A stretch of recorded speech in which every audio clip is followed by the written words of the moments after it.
gorgeous 35mm print that we all just watched. Okay, so just something Robert told me right before we came out here that I thought was very interesting is Sleepaway Camp opened in New York City on November 18th, 1983. And this film was hugely successful when it played theatrically, when it was first released. And it outgrossed the other two big films that came out in New York that same day. So Sleepaway Camp outgrossed Amityville 3D, but it also outgrossed Yentl. I mean, that's pretty good bragging rights. Well, that's because New Yorkers have good taste. It's true, it's true. Is your microphone? We'll get you another one. Sorry, this is just a technical issue. Hey Eric, can we get another microphone down here, please?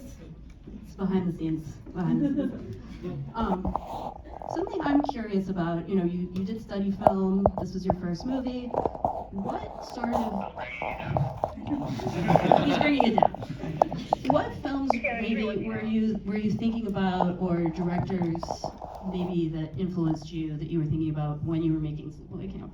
Well, it really came down to a business decision. I was in the middle of film school at NYU. And actually went to school with some people you might have heard from. Spike Lee was in the class ahead of me. And Ang Lee was actually in my class. Nah. So the idea was, if I'm going to do a theatrical film, which genre had the best chance of getting distributed? And I figured it had to be a horror film. Are you a horror fan yourself? Horror action. Same here. I think we all like horror action here, right? This movie has, I think, one of the all-time great villains. I think your microphone's working now. Hello? Yes. This movie has one of the all-time great villains, I think, in any horror movie, and I am, of course, talking about Karen Fields and her iconic performance as Judy, the horrible, hideous bully of this film. And this movie really is, I think, I've always taken this movie to be quite a lot about bullying and the consequences of bullying and why you must never bully anyone. When you were auditioning for that role, did you, and I know Jane Krakowski also auditioned for this film and came very close to being Judy, and I'm sure she would have been great, but I really think Karen Fields owns this role. I can't really picture anyone else in it. Did you know you had something special in her when she came to audition? Well, the auditioning process is one of our favorite things as we're making the movie. And the idea was we had Angela as the dark hair, the dark eyes, and I was really looking for a blonde to play against that. Right. But Karen was so good as a bad guy that I said I'm just going to jump and use her anyway. So this does obviously, as we all now know, have one of the most memorable endings in any horror film or really any movie I've ever seen. When you were writing the script, when you conceptualized this movie, did you start from that big reveal and sort of reverse engineer from there? Did you always know that was what everything was going to build up to? In a sense, yes. So my process is I come up with the beginning and the end, and then fill in the middle. So yes, I had the ending because it's a horror movie. You need a shocking ending, or else what's the point? I definitely want to give plenty of time for questions. I'm sure that you have many for Robert here tonight, so let's take some questions. Don't be shy.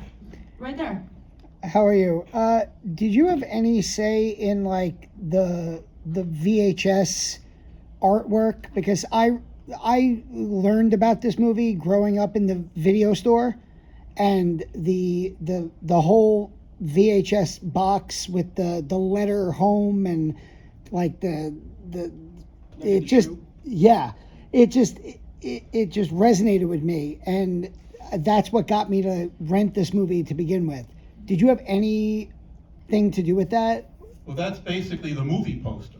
Yeah. And yes, I was involved in creating the movie poster. Turned down a lot of prior propositions for the movie poster, and eventually toyed around and ended up with that. Yeah.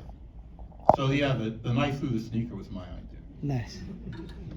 Because this movie wasn't really on TV much when we were kids. So I think sometimes we get into some horror movies because we see them on cable when we're growing up. But this movie might be a little too weird for television, I guess. So I think most of us, maybe this was our first exposure, was seeing that VHS box at the store and being like, oh, one day I'm going to watch this, maybe when I'm old enough. Any other questions? Right there. I love the movie, love it in the 90s, loved it just now. I was just curious how long it took you to shoot it. So we were on a 5-week schedule. On day one, we were immediately 1 day behind schedule. Because we were shooting in water. So the boat scene is actually where we started shooting. And basically maintained the 5-week schedule from that. 5 weeks in 1 day.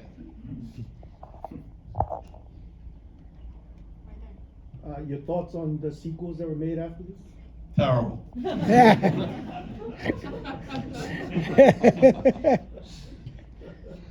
Pamela Springsteen, is that her name? I mean, she's Bruce Springsteen's sister, is that?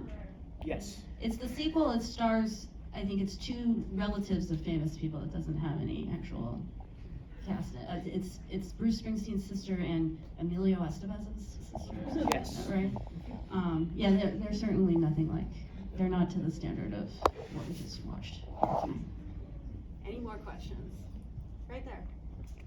Did you know that the foul-mouthed bad news bear dialogue from them would age so well? Did you have any sense that that would be just as hilarious, if not more so, just many years later?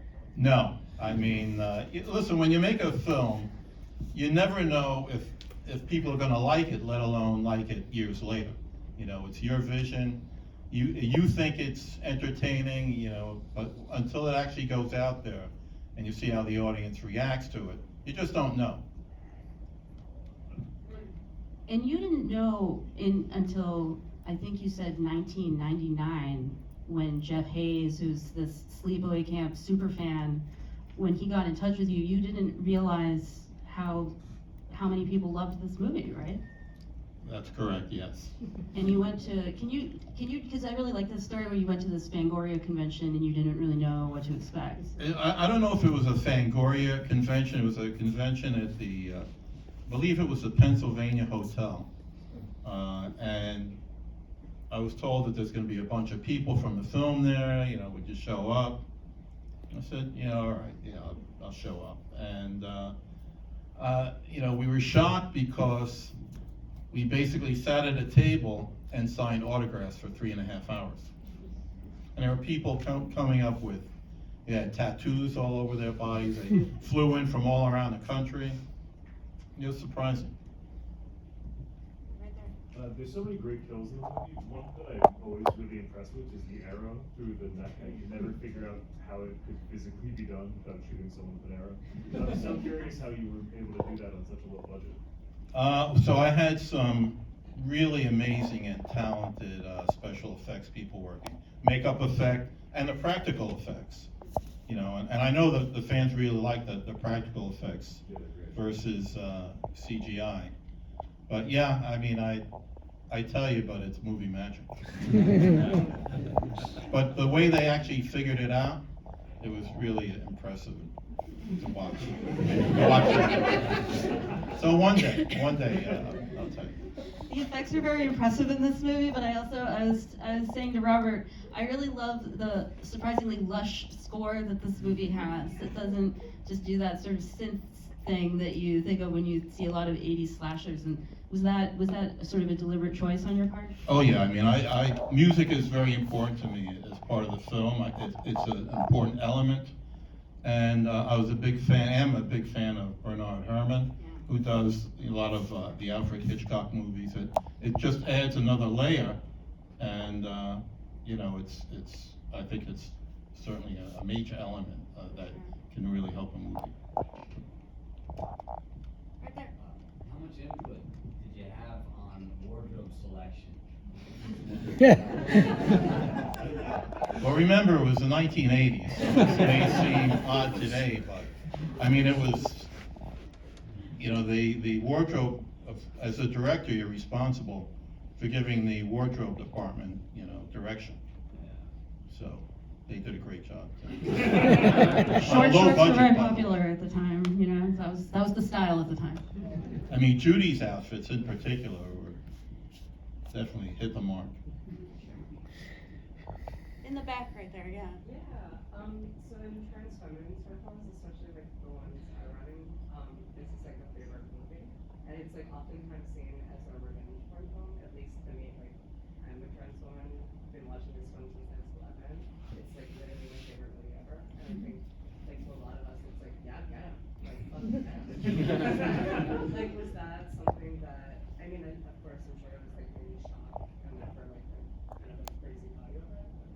Was that kind of a vision you could have seen making, like, think I mean, absolutely. You know, what I didn't want was just killings for no reason. You know, basically the theme is there's no reward for being bad. So, you know, there should be a reason to motivate rather than just have the special effect or the killing for no reason. You know, it should be part of the storyline. And I do think it's really cool that there are so many queer people and trans people who really love this movie and have, you know, adopted it as, what did you say, a revenge porn. I love that. that's like a trans feminist, like, point of view on it. Pat Lapp has a great analysis video on your movie on YouTube. Just watch it. Everyone should check that out. Any more questions? Right there. I love the sort of fevered atmosphere of like who is taking care of these children, like who's paying attention? Are these people like? Was that an experience that you had in summer camp or a similar experience as a kid? That sort of like, it's so wild how irresponsible everybody is. Well, if you think about it, you know, you have campers and then you have their counselors. Now, the counselors typically are college students. So basically you have kids watching kids. Yeah. So there are no rules. It was also 1983. I think it was a more, you know, good luck out there, you know, try not to kill yourself kind of time. It is one of the worst run summer camps I've ever seen. Any more questions? Right there. I was just curious if, like, if the shoot went pretty correctly to script, or if, like, there was any kind of in the moment, like, creative decisions that stood out the way. So when you know, my training was, I basically, the film is edited when it's shot. You know, I don't shoot things I'm not gonna use. So, you know, if something happens that's inspiring, or somebody says a line that works out great, you know, of course, you know, you'll plug that in. But otherwise, it pretty much, we shot what we used, and used what we shot. I like the off-angle shot of Angela whenever she, you know, you panned her and it's off-center. Could you describe your thinking for that framing in that sense? Well, she's a little off-center to begin with. Here's your answer. Any more questions? Don't be shy.